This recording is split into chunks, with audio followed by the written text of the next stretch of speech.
जय शिवराय मित्रांनो राज्यातील कापूस उत्पादक शेतकऱ्यांना दिलासा देण्याकरता राज्य शासनाच्या माध्यमातून कापसाची हमीभावानं खरेदी करताना घालण्यात आलेली हेक्टरी उत्पादकता मर्यादा वाढवण्यास मंजुरी दिलेली आहे।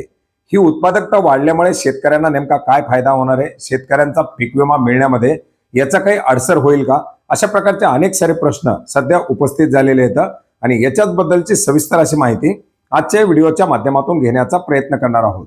मित्रांनो, राज्यामध्ये कापसाची हमीभावानं खरेदी केली जात आहे आणि याच्यासाठी 3 डिसेंबर 2025 रोजी प्रत्येक जिल्हानिहाय उत्पादकता निश्चित करण्यात आलेली होती। मात्र ही उत्पादकता कमी असल्यामुळे शेतकऱ्यांचा कापूस कमी जात आहे। साहजिकच शेतकऱ्यांच्या विक्री करत असताना हमीभावानं जेवढा कापूस विक्री करणं गरजेचं आहे किंवा जेवढं उत्पादन झालेलं आहे तेवढं विकता येत नाही।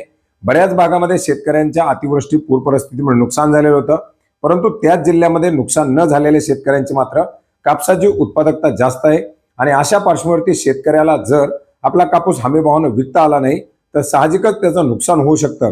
अशा प्रकारे विविध लोकप्रतिनिधींच्या माध्यमातून हा प्रश्न उपस्थित करण्यात आलेला होता। याच्यामध्ये रणधीर सावरकर असतील, राजेश विटेकर असतील किंवा स्वतः सुधीर मुनगंटीवार असतील किंवा विविध पक्षांच्या लोकप्रतिनिधींच्या माध्यमातून याच्या विरोधात मोठ्या प्रमाणात आवाज उठवण्यात आलेला होता आणि याच पार्श्वभूमीवरती उत्पादकता वाढ करण्याची मागणी देखील करण्यात येत होती आणि याच पार्श्वभूमीवरती पणन मंत्र्यांच्या माध्यमातून ही उत्पादकता वाढ करण्यासाठी मंजुरी देण्यात असल्याची घोषणा करण्यात आली। तशा प्रकारचं पत्रक काढण्यात आलं। याच्यामध्ये जे जास्त उत्पादन असलेले जिल्हे आहेत, लातूर, वर्धा, गडचिरोली अशा जिल्ह्यांची जी काही उत्पादकता आहे या उत्पादकतेची सरासरी काढून अर्थात 23.68 क्विंटल प्रति हेक्टर म्हणजे 2368 किलो प्रति हेक्टर अशी उत्पादकता या ठिकाणी आता निश्चित करण्यात आलेली आहे। त्याच्यामुळे साहजिकच शेतकऱ्यांना कापसाची विक्री करत असताना आता जास्त कापूस हमीभावानं विकता येणार आहे आणि त्याच्यामुळे साहजिकच शेतकऱ्यांचं होणारं नुकसान हे कुठेतरी कमी होणार आहे। परंतु आता ही उत्पादकता जाहीर करण्यात आल्यामुळे, जास्त उत्पादन दाखवण्यात आल्यामुळे शेतकऱ्यांच्या पीक विम्यावरती याचा परिणाम होऊ शकतो का, अशा प्रकारचा प्रश्न देखील साहजिकच पुन्हा शेतकऱ्यांच्या मनामध्ये निर्माण झालेला आहे।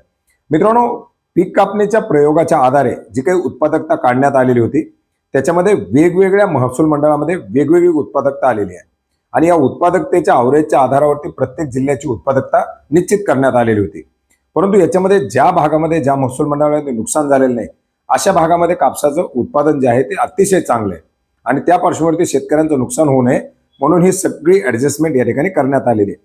हा जो काही डाटा कापसाच्या हमीभावानं खरेदीसाठी वापरण्यात येणार आहे हा डाटा इतर कुठल्याही कारणास्तव वापरू नये अशा प्रकारच्या स्पष्ट सूचना देण्यात आलेल्या आहेत। त्याच्यामुळे ही उत्पादकता पीक विम्यासाठी किंवा ही उत्पादकता कुठल्या नुकसान भरपाईसाठी कुठल्याही प्रकारे वापरली जाणार नाही अशा प्रकारची या ठिकाणी माहिती देण्यात आली। त्याच्यामुळे अर्थार्थी या उत्पादकतेचा परिणाम आता शेतकऱ्यांच्या पीक विम्यावरती होणार नाही। पीक विमा हा पीक कापणीच्या अंतिम आधाराच्या अहवालेच त्या ठिकाणी सादर केला जाणार आहे, निश्चित मंजूर केला जाणार आहे आणि कापसाची उत्पादकता निश्चित करण्यासाठी साधारणपणे जानेवारी-फेब्रुवारीचा कालावधी येतो आणि त्यावेळेस जी आकडेवारी समोर येईल पीक कापणीच्या प्रयोगाच्या अंतिम अहवालाच्या आधारे जी काही नुकसान दिसून येईल त्या नुकसानीच्या आधारेच कापसाचा पीक विमा त्या ठिकाणी मंजूर होऊ शकतो।